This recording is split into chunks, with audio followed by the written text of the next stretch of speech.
Bonjour à toutes et à tous, et bienvenue sur la chaîne.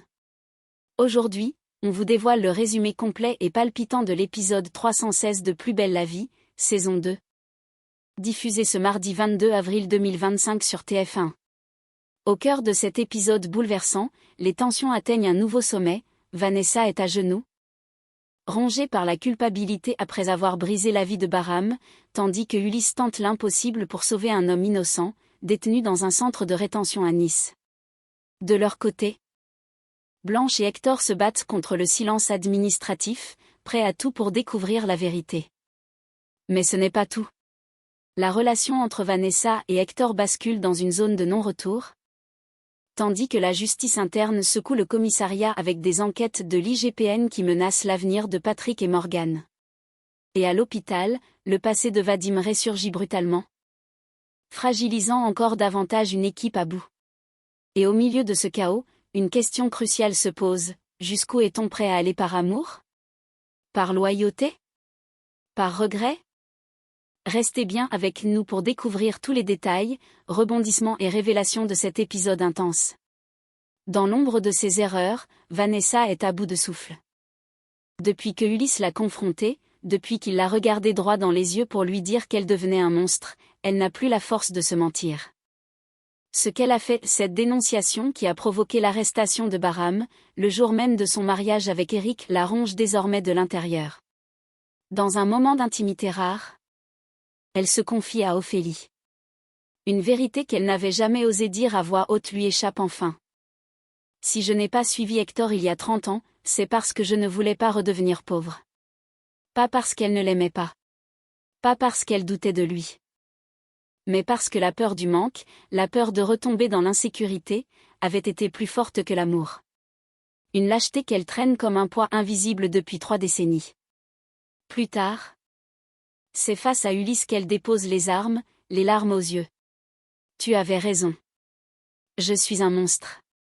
Mais Ulysse, blessé, ne cherche plus à la ménager. Trop tard pour les remords, maman. Trop tard pour pleurer. Un homme innocent risque de mourir, à cause de toi. Ces mots la transpercent.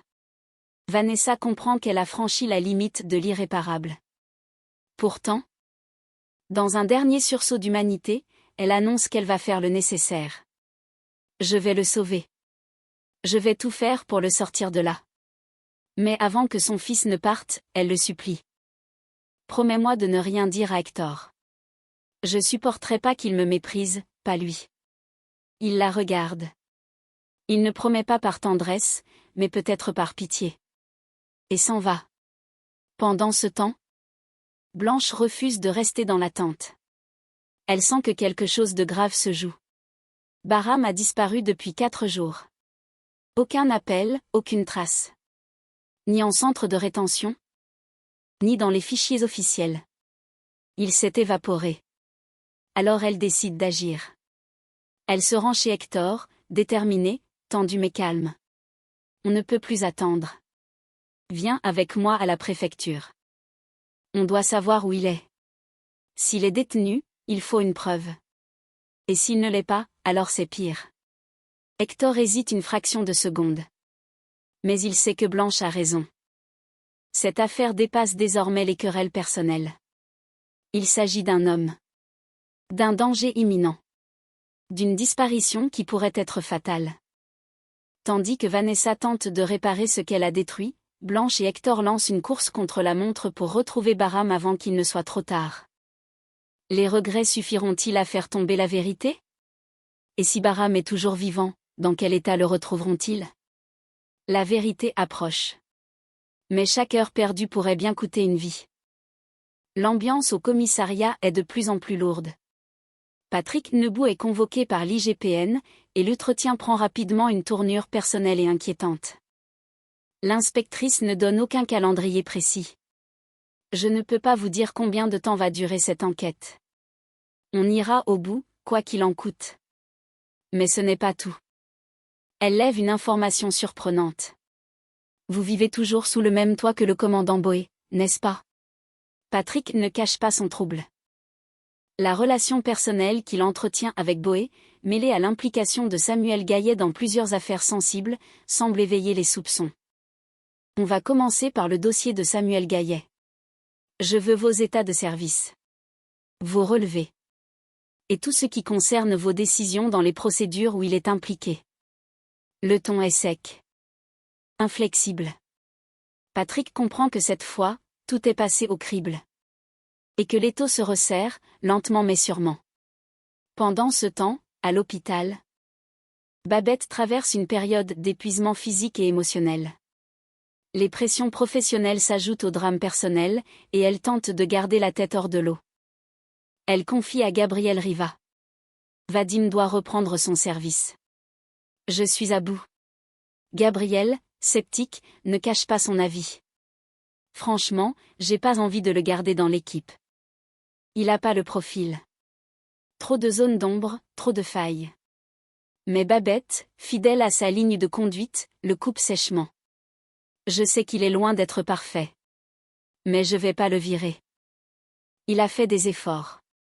Et surtout, je sais ce que ça veut dire d'être jugé trop vite. Elle tient bon. Elle protège. Même si cela signifie prendre des risques. Entre l'IGPN qui secoue les fondations du commissariat, et Babette qui tente de maintenir debout un service à bout de souffle, Plus belle la vie explore le poids des responsabilités. La solitude des chefs, et ses décisions qui, parfois, coûtent plus que ce qu'on ose dire à voix haute. Le temps est compté.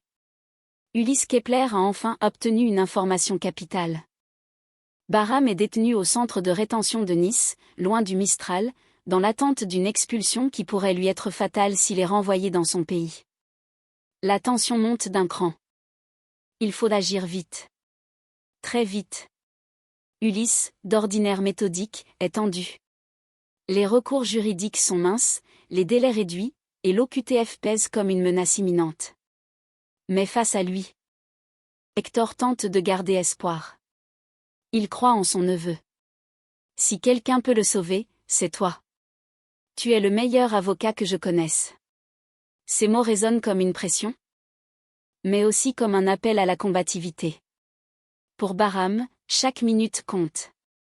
Et Ulysse sait que le combat ne se jouera pas seulement dans les textes, mais aussi dans les regards, les convictions. La détermination. Au commissariat, l'enquête de l'IGPN fait des ravages silencieux. C'est désormais Morgane qui se retrouve sur la sellette.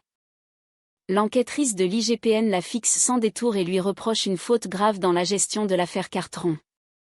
Une erreur qui a fragilisé la procédure, mis en péril des éléments clés et décrédibilisé une partie du service. Vous avez franchi une ligne. Et vous le savez. Morgane reste droite, mais le coup est rude. La sentence tombe, sous forme d'un conseil à peine voilé. Ce que vous avez de mieux à faire, c'est de demander une mutation. Discrètement. Avant que d'autres décisions ne soient prises à votre place. Un silence glacé s'installe. Morgane sait ce que cela signifie. Sa place au commissariat est compromise. Elle n'est plus en sécurité ici. Entre la course contre la montre menée par Ulysse pour sauver Bahram et la purge silencieuse de l'IGPN qui déstabilise les piliers du commissariat, Plus belle la vie se joue désormais sur deux fronts, celui de la justice et celui de la loyauté. Et dans les deux cas, ceux qui hésitent n'ont plus leur place. Les tensions montent à l'hôpital, Vadim fait fuir des patients, son comportement distant, voire glacial, commence à nuire sérieusement à l'ambiance. Parmi ceux qui s'éloignent, Nisma, mal à l'aise, le confronte. C'est là que Vadim est obligé d'admettre une vérité qu'il aurait préféré taire. Nisma, c'est mon ex. L'information tombe. Et le malaise grandit. À l'accueil, aux urgences, dans les couloirs, les murmures vont bon train. Babette, en pleine tempête de gestion humaine, n'a d'autre choix que de trouver une solution de compromis. Elle ne veut pas le virer, pas maintenant, pas dans un hôpital déjà en sous-effectif. Alors elle négocie. Tu restes. Mais tu prends 2 gardes de soirée par semaine, et les week-ends. Tout seul.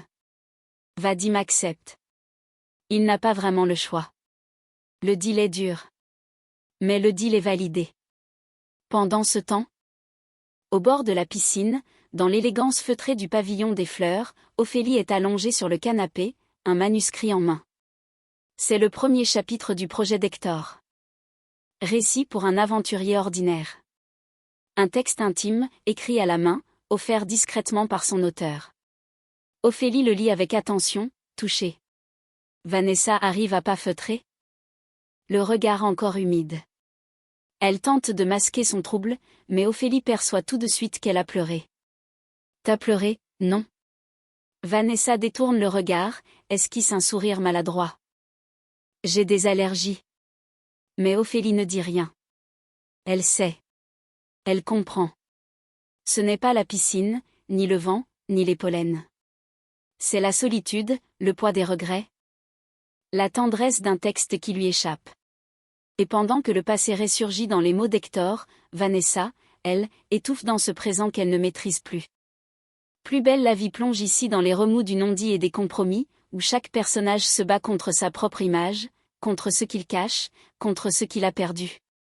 Et parfois, une simple page écrite ou un regard suffit à tout faire déborder. Dans un moment d'intimité père-fils, Ulysse confronte Hector avec bienveillance mais franchise. Il a vu les regards, les silences. Cette douceur nouvelle qui s'installe dans la voix de son père quand il parle de Blanche. Tu es amoureux d'elle, hein?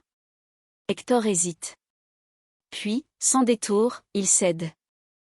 Plus je travaille avec elle, plus je la découvre, et plus je craque. Un aveu simple, sans phare, mais chargé d'émotion. Ulysse, loin de le juger, enchaîne avec calme et lucidité.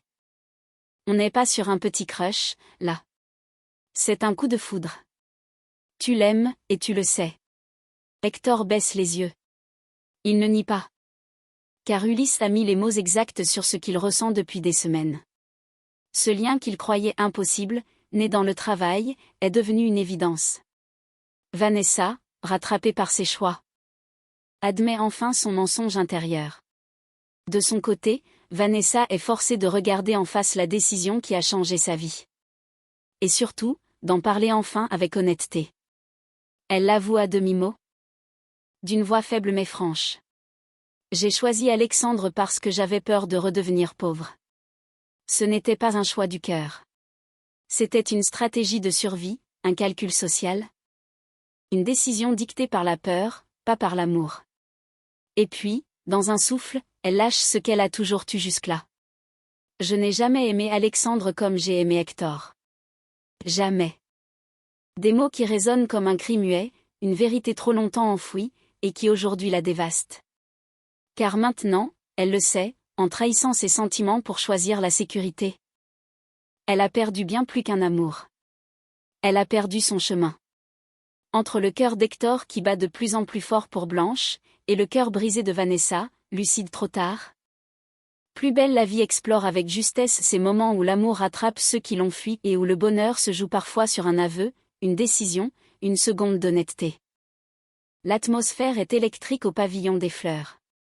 Alors que Blanche tente de rassembler les derniers recours possibles pour sauver Bahram, Vanessa débarque à l'improviste, sûre d'elle. Mais le regard voilé d'émotions contenues. Je peux intervenir pour aider à la libération de Bahram. J'ai encore des contacts, des moyens. Blanche la regarde, méfiante. Très méfiante. Non merci. Le ton est sec. Direct. Blanche n'oublie rien, ni la dénonciation, ni la manipulation, ni la cruauté froide dont Vanessa a déjà fait preuve.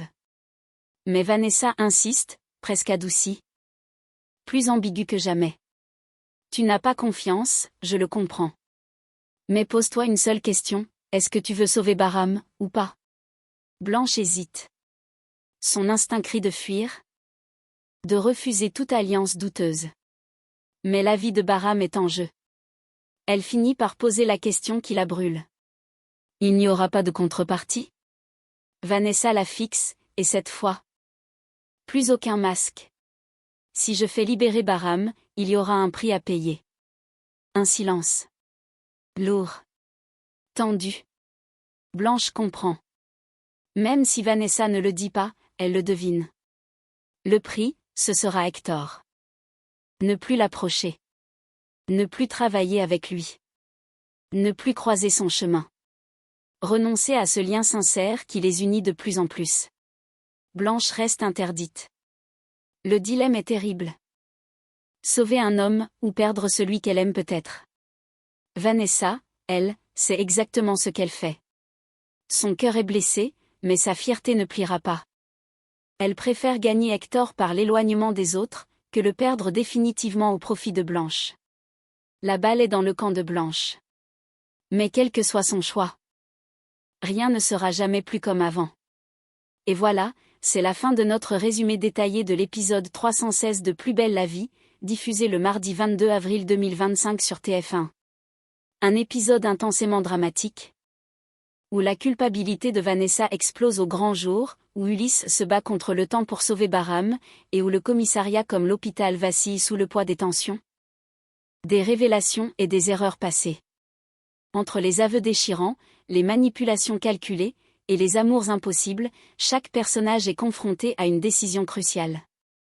L'heure n'est plus au faux semblant. Il faut choisir. Il faut agir. Et parfois, il faut perdre pour se retrouver.